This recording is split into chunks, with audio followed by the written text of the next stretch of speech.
नमस्कार, मैं आनंद कुमार ऑनलाइन क्लासों में आपका स्वागत करता हूं। आज हम पूर्णांक के अंदर ही आगे चलते हैं। आज शुरुआत करते हैं प्रश्नावली 1.1, जिसमें पूर्णांकों से संबंधित है जो समस्यात्मक प्रश्न हैं वो हल करने हैं।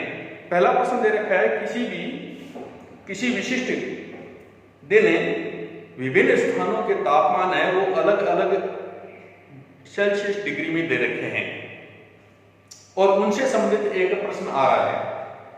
प्रश्न क्या कह रहा है कि हमारे पास एक निश्चित दिन है वो अलग अलग स्थानों पर अलग अलग तापमान है।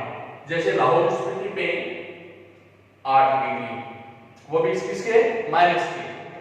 श्रीनगर पे माइनस के 2 डिग्री, शिमला में 5 डिग्री प्लस के, ये ध्यान रखना 5 डिग्री सेल्सियस। ऊटी में आगे 9 डिग्री और बेंगलोर में आगे 22 डिग्री सेल्सियस तापमान है। अब पहला प्रश्न आ रहा है इसके अंतर्गत कि विभिन्न जो स्थान है उनके तापमान कितने कितने हैं। तो हमने ये संख्या रेखा देखी, संख्या रेखा के ऊपर अलग अलग स्थानों के तापमान दे रखे हैं। पहला तापमान आ रहा है लाहौल स्पीति का। लाहौल स्पीति का यानी 0, लाहौल स्पीति है वो शुरुआत करते हैं 0 से। 0 से जब बाईं ओर चलते हैं तो हमारे पास ऋणात्मक मान आते हैं 1 2 3 4 5 6 7 8। लाहौल स्पीति वाले 8 किसके ऋणात्मक में, तो लाहौल स्पीति में -8 डिग्री सेल्सियस। फिर 2 नंबर आ रहा है श्रीनगर का तापमान। तो 0 से 1 और 2, श्रीनगर कितने पारे 2 किसके ऋणात्मक, तो आएगा -2 डिग्री सेल्सियस। फिर तीसरा है शिमला का तापमान। तो शिमला का हम चलते हैं तो 0 से दाहिनी ओर चल रहे हैं तो हमारा मान किस में आएगा, घनात्मक में आएगा। तो चलते हैं 1 2 3 4 5, शिमला का आ गया 5 डिग्री सेल्सियस। घनात्मक के अंदर यदि आप प्लस लगाते हैं तो भी ठीक है, नहीं लगाते हैं तो वो भी संख्या घनात्मक ही होगी। फिर आगे चलते हैं ऊटी का आ गया 0 से शुरू करेंगे, 0 से दाहिनी ओर 1 2 3 4 5 6 7 8 9 10 11 12 13 14। तो ऊटी का तापमान हो गया 14 डिग्री सेल्सियस। फिर चलते हैं बेंगलोर लास्ट का। 0 से शुरू करते हैं 1 2 3 4 5 6 7 8 9 10 11 12 13 14 15 16 17 18 19 20 21 और 22। तो बेंगलोर का तापमान आ गया 22 डिग्री सेल्सियस। फिर हमारे पास आगे प्रश्न संख्या इसका 2 दे रखा है पॉइंट बी कि सबसे गर्म स्थान और सबसे छठे जो ठंडे स्थान है उसके तापमान में कितना अंतर है। तो इस स्थिति में तो हम देखते हैं तो सबसे गर्म स्थान बाईं तरफ, ये दाहिनी तरफ, तो सबसे गर्म स्थान है बेंगलोर, इसका तापमान कितना है 22 डिग्री सेल्सियस। तो सबसे गर्म स्थान कौन सा है, बेंगलोर।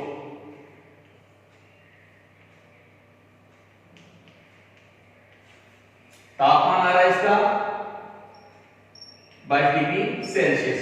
और सबसे ठंडा स्थान है लाहौल स्पीति।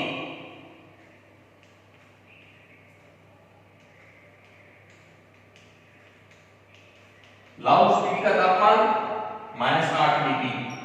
-8 degree Celsius.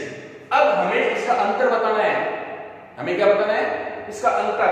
तो अंतर बताने के लिए हमें यहां से यहां तक काउंटिंग करेंगे, लाहौल स्पीति से उधर की ओर काउंटिंग।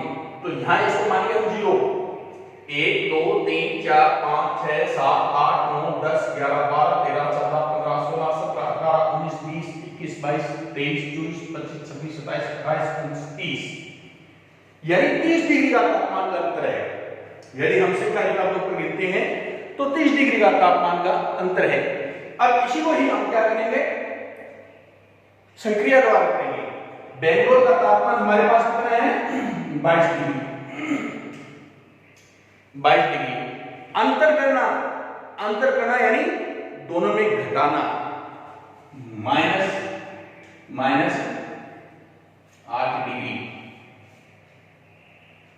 ठीक है। 22 के 22 माइनस और माइनस प्लस 8, 22 और 8 ये 30 डिग्री। तो सबसे दोनों का अंतर कितना होगा? 30 डिग्री का अंतर होगा। इस प्रकार हमने ये इसके 2 पॉइंट लिए।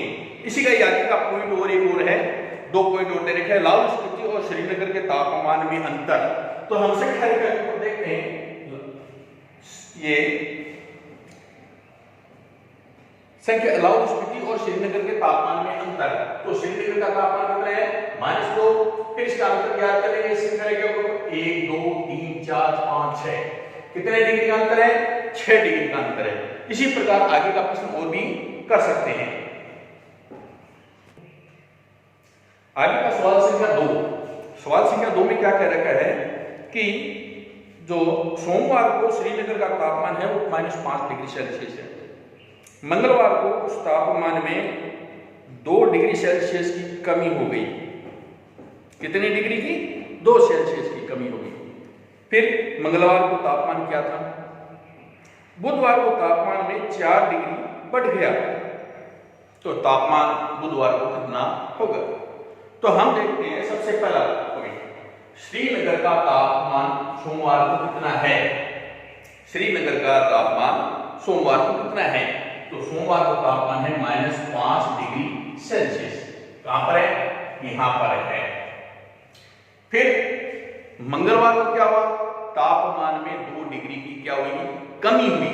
तो कमी हुई उसका मतलब संख्या रेखा के ऊपर हमने बताया था, जब बढ़ोतरी होती है तब दाहिनी ओर चलते हैं और कमी होती है तब बाईं ओर चलते हैं।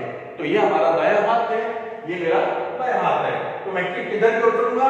संख्या रेखा के ऊपर बाईं ओर। तो संख्या रेखा पर कितनी डिग्री? 2 डिग्री की क्या हुई है? कमी। क्या हुई है? कमी। कमी यानी माइनस के 2 डिग्री कम हुए। वृद्धि कितनी हुई? माइनस में हुई है। कितने की? 2 डिग्री। तो मैं यहाँ -5 से ठीक 2 इधर चलता हूं, तो मैं कहां पहुंच गया? -7। -5 से 2 डिग्री बाई ओर, तो कितनी पर पहुंच गया? प्लस के जो माइनस के 2 और चला गया, कमी हुई, तो मैं पहुंच गया -7 पर। तो मंगलवार को तापमान कितना होगा? -7 डिग्री सेल्सियस। फिर बुधवार को क्या हुआ? एक का एक अचानक परिवर्तन हुआ और तापमान को 4 डिग्री सेल्सियस क्या हुआ? बढ़ गया। क्या हुआ? बढ़ गया। तो यहां पर मंगलवार का तापमान मंगलवार से 4 इधर आ गया, 1 2 3 4 यहां पर पहुंच गया। तो मैं यहां से इधर चला गया, यहां क्या हुआ? प्लस के 4 बढ़ गया। तो अब मैं कितने पर आ गया? 3 डिग्री सेल्सियस पे। तो यहां पर +4 की वृद्धि हुई सेल्सियस की, तो मैं पहुंचते ही यहां चला गया -3 डिग्री सेल्सियस। मैं बुधवार को कितने डिग्री सेल्सियस पे पहुंचूंगा? 4 डिग्री। ये तो थोड़ा मैंने समझाया है तरीके से संख्या रेखा का उपयोग करते हुए। अब इसको सीधा ही हम हल करेंगे। तो क्या है? मंगलवार को तापमान कितना है? 5 डिग्री, इसके माइनस के। फिर बुधवार को क्या हुआ? प्लस ब्रैकेट माइनस के 2, ठीक है ना? Plus minus -5 -2 equal to -7। ये आ गया बुधवार का तापमान। अब आगे क्या हुआ? -7 और प्लस के 4 इक्वल टू -3। ये इस प्रकार सवाल भी हम के द्वारा भी हम जो संख्या द्वारा हल कर सकते हैं।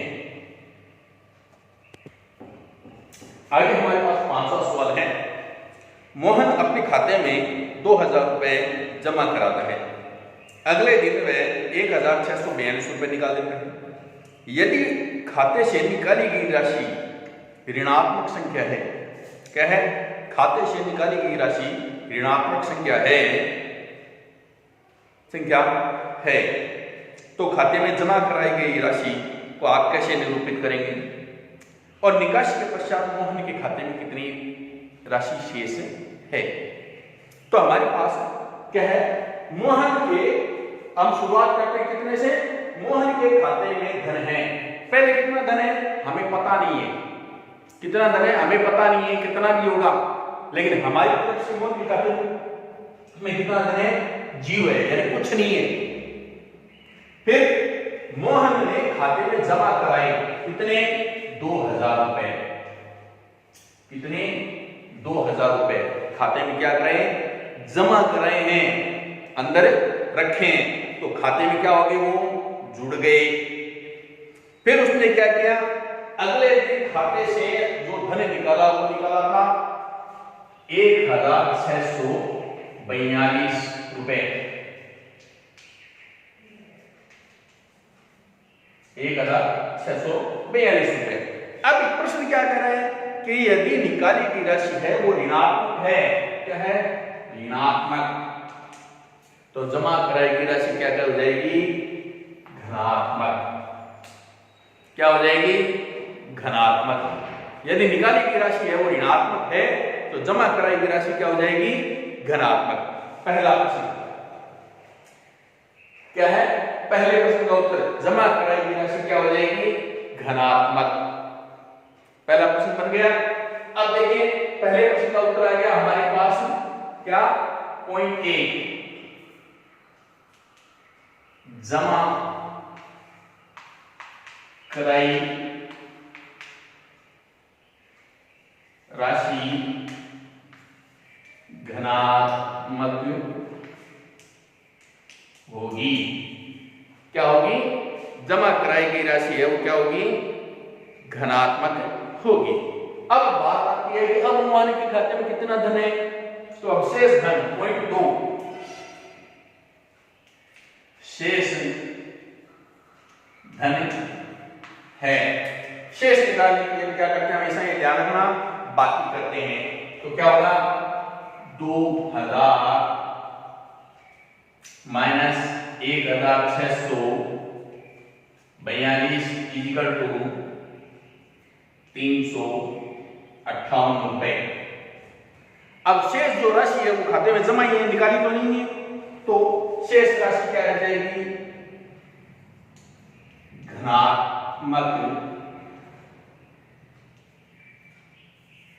358 रुपए जाएगी। तो हमारे पास जमा कराई गई राशि दोनों प्रश्न के उत्तर हो गए। पहला हो गया जमा कराई गई राशि क्या आएगी धनात्मक, दूसरा अब मोहन के खाते में शेष कितनी है धनात्मक 358 रुपए। आगे सवाल संख्या 8 देखते हैं। इसके अंदर क्या है, हमें दे रखा है a माइनस कोष्टक माइनस b कोष्टक बंद बराबर, इसका मान है वो a प्लस b के मान के बराबर होगा। यह हमें सत्यापित करना है। अब हमें पहले सवाल के अंदर दे रखा है, पहले किसी 8 में पहले के अंदर a बराबर हमारे पास दे रखे हैं 21 और b का मान दे रखा है हमारे पास में 18।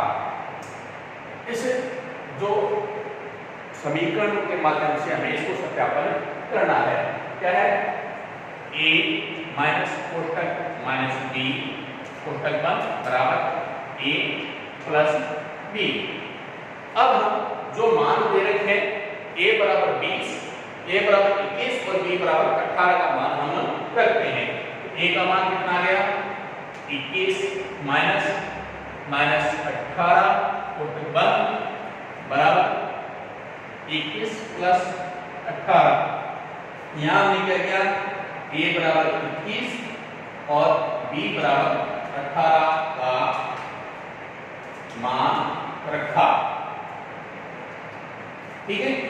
अब कोष्टक के बाहर यदि माइनस का निशान है तो अंदर वाली संख्या का निशान क्या हो जाएगा बदल जाएगा, और कोष्टक के बाहर यदि प्लस का निशान है तो अंदर जो संख्या है उसका मान दे जो चिन्ह दे रखा है धनात्मक या ऋणात्मक वो का वही रहेगा।